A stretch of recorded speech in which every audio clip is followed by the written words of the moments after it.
Hello, my puppets. I'm back with more Grimm fairy tales, and here I've reached a story which I think is a popular one and is still frequently retold, but has a lot of problems with it in of itself. It has, a potential threat of incest. It has Blackface to help disguise the poor princess, implying that the goodness and purity of all of this. Yeah, it's a pretty disgusting way to go about expressing good versus, like, even in this story, they don't try and say her disguise is not good, but clearly it's unworthy and pisses me off, but I don't know how to express all of the wrongness that is inherent within the story without going ahead and presenting the story as it's written. So I expect that sometimes we have to press on for reasons. I could skip the story, but also that does an injustice to everything that has been established for having these to be recorded for us, and I don't know what to do. So here we have The Princess in Disguise. A king once had a wife with golden hair who was so beautiful that none on earth could be found to her equal. It happened that she fell ill, and as soon as this happened, she knew that she must die. So the king was sent for, and she said to him, "After my death, I know you will marry another wife, but you must promise me that however beautiful she may be, if she is not as beautiful as I am and has not golden hair like mine, that you will not marry her." The king had no sooner given his promise than she closed her eyes and died, and for a long time he refused to be comforted, and thought that it was impossible that he could ever take another wife. At length his counselors came to him and said, "A king should not remain unmarried. We ought to have a queen." So at last he consented, and the messengers were sent far and wide to find the bride whose beauty should equal that of the dead queen. But none was to be found in the whole world, for even when equally beautiful women had been brought before him, they had not the golden hair. So the messengers returned without obtaining what they had sought.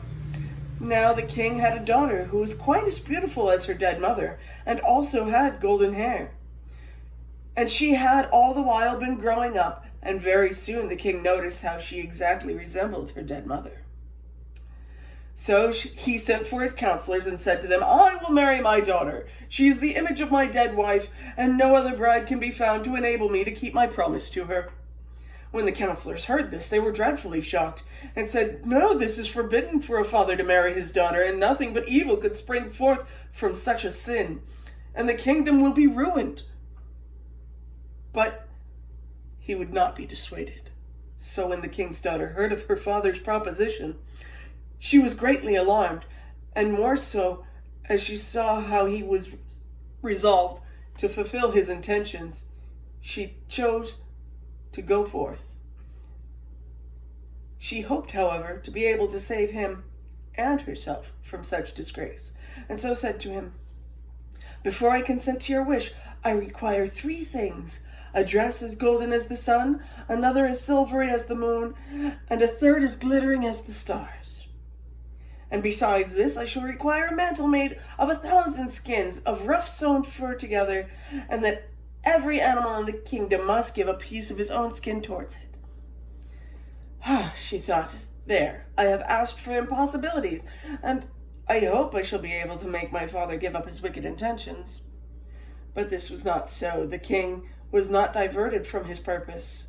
All the most skillful young women in the kingdom were employed to weave 3 dresses, one as golden as the sun, another as silver as the moon, and a third as glittering as the stars, And he sent hunters into the forest to kill the wild animals and bring home their skins, of which a mantle was to be made. And when at last all of this was finished, he brought them and laid them before her and said, "Tomorrow our marriage shall take place." Then the king's daughter saw that there was no hope of changing her father's heart, and determined to run away from the castle. In the night, when everyone slept, she rose and took from her jeweled case a gold ring, a gold spinning wheel, and a gold hook. And for 3 dresses of the sun, moon, and stars, she folded so small into a parcel that they were able to be placed in a walnut shell. It's really teeny walnut shells. I don't know. Magic is a thing.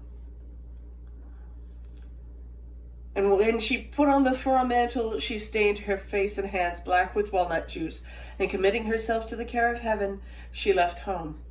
After traveling the whole night, she came at last to a large forest, and feeling very tired, she crept into a hollow tree and went to sleep. The sun rose, and still she slept on, and did not wake until nearly noon.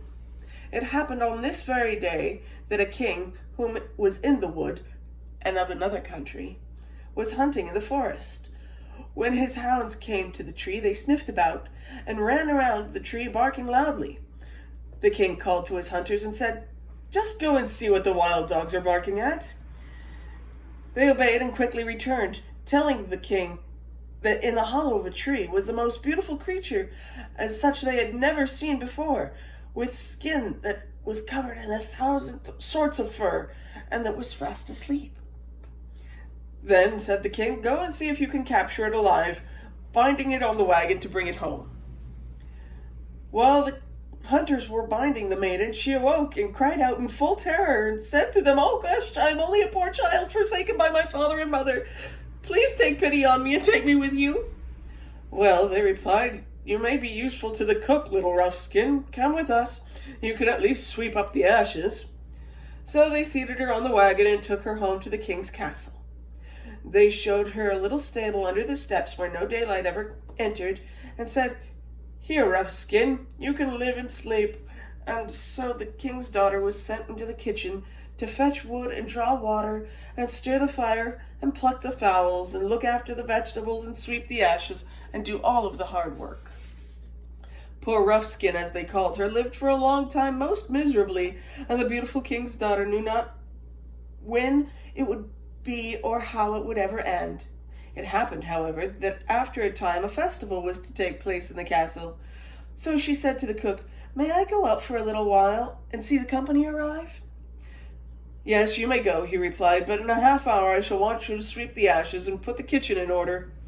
She then took out her little oil lamp and went to the stable, throwing off her fur coat, and washed the nut stains from her hands and face, so that she was all beautiful and appeared before the day. And after this she opened a nutshell and took out the dress that was golden as the sun and put it on. As soon as she was quite dressed, she presented herself at the entrance of the castle as a visitor, and no one recognized her as Roughskin. They all thought that she was a princess, and sent off to tell the king of her arrival. He went to receive her and offered his hand, and while they danced together, he thought in his heart, "My eyes have never seen any maiden so beautiful as this." And as soon as the dance was over, she bowed to the king, and before he could look around, she had vanished, no one knew to where. The sentinel at the gate was called in question, but he had not seen anyone pass. But as soon as she had run to her stable, she quickly removed her dress, stained her face and hands, and put on a fur coat again, and was once more rough skin. When she entered the kitchen and began to do her work and sweep up the ashes, the cook said, "Leave that off until tomorrow. I want you to cook up some soup for the king. I will also taste a little when it is ready. But do not let one of your hairs fall in it, or you'll get nothing to eat in the future from me." Then the cook went out, and Roughskin made the king's soup as nicely as she could, and cut bread for it.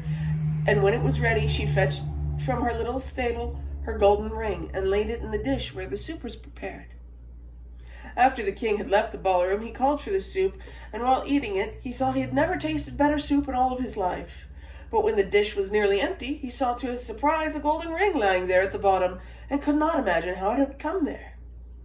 Then he ordered the cook to come to him, and he was in a terrible fright when heard the order. You must certainly have let a hair fall into the soup, and if you have, I shall thrash you." Well, as soon as he appeared before the king asked, "Who cooked this soup?" "I cooked it," he replied. "Well, that is not true," said the king. "This soup is made quite differently and much better than you have ever made it." Then the cook was obliged to confess that Roughskin had made the soup. "Go and send her to me," said the king. As soon as she appeared, the king said to her, "Who art thou, maiden?" And she replied, "Well, I'm a poor child without a father or mother." And he asked again, "Why are you in my castle?" "Because I'm trying to earn my bread and helping the cook," she replied.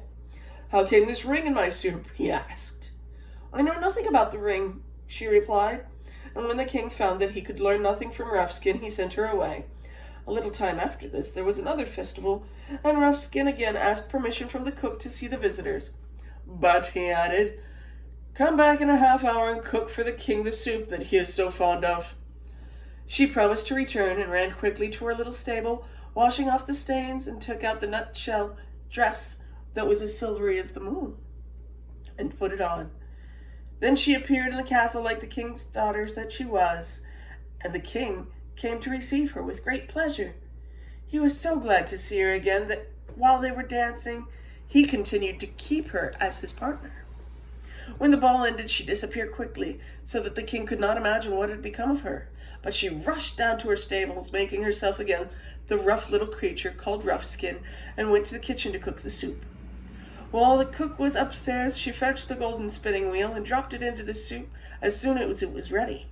The king again ate it with great relish, and as soon as before, when she sent for the cook, he asked who had made it, and the cook was obliged to say that it was indeed Roughskin.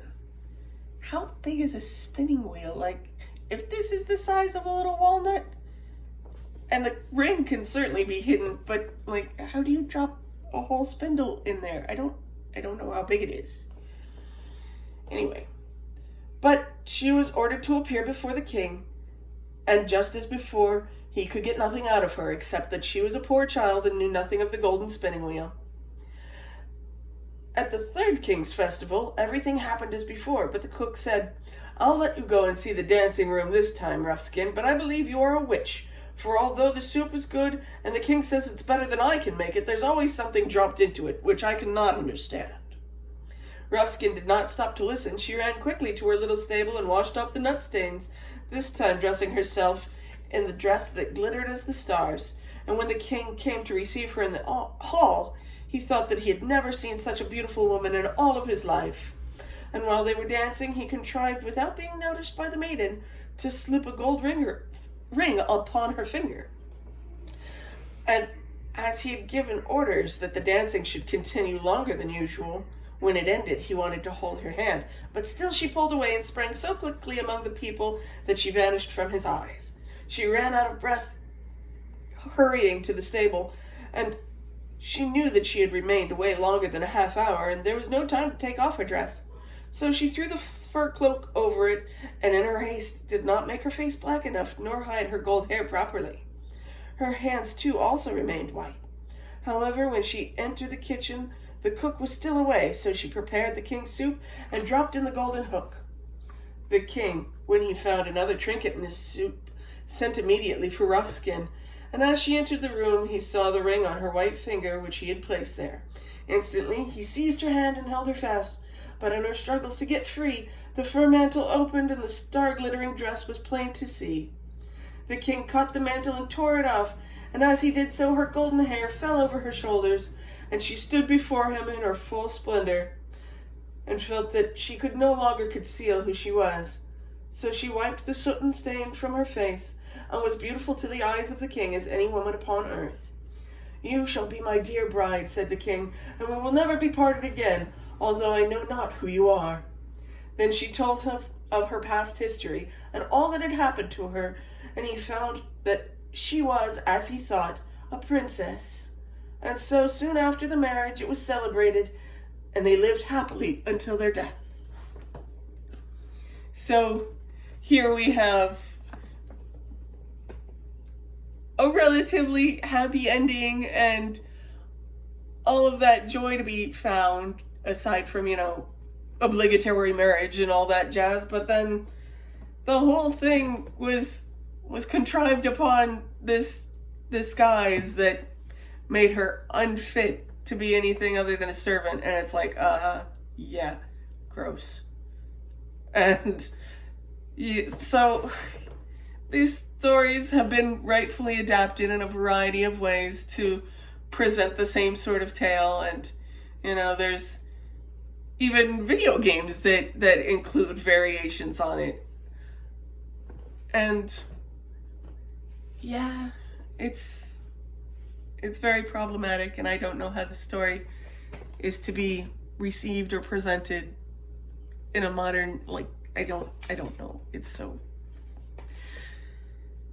But the story itself is sweet and adorable, and there's always that whole disguise being revealed as something beautiful, and I tell me in the comments, discuss with me about how this should work out, because it can't.